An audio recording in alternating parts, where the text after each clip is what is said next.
Hi, I'm Scott Humphrey, CEO of the World Floor Covering Association. Welcome back to Leadership Live. In light of the Olympics going on this week and next week, I wanted to share a story with you about overcoming obstacles, especially those obstacles in our own mind. This one was given to me by a dear friend, Patrick Warren with Dow Tile, and I've gone and done some research on it to give it a little bit of expansion, but it's about Roger Bannister. Now, some of you may be familiar with that story, but if you're not, Roger Bannister was the first person to run the 4-minute mile, to actually break that 4-minute barrier. That barrier had been in place. Historians would tell us that people had been trying to break the 4-minute mile since around 1886, but Bannister did it on May 6th of 1954.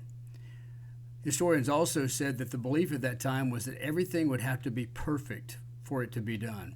In fact, many physicians believed that if you ran a 4-minute mile and broke that 4-minute mile, your heart would explode, that the body could not handle that type of exertion. But those who did not believe that thought the conditions would have to be perfect for it to happen. A dry day, around 68 degrees, no wind, a large crowd encouraging people to break through their own fears and obstacles.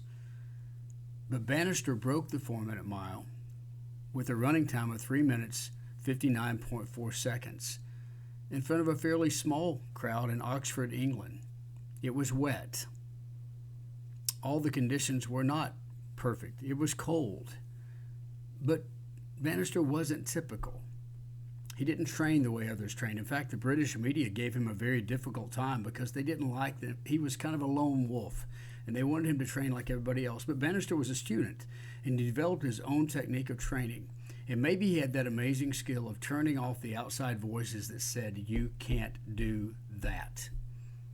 But ironically, after Bannister broke the 4-minute mile, John Landy did it 46 days later with a time of 3 minutes 58 seconds. Within a year, in one race, 3 runners all broke the 4-minute mile. In the last 100 years, over 1,000 runners have broken the 4-minute mile.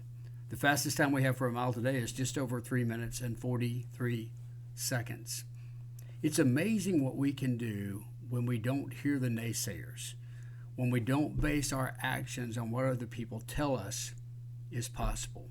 Greatness in our world is accomplished by those who do not listen to the outside voices or even the inner voices of people that say, "No, you can't."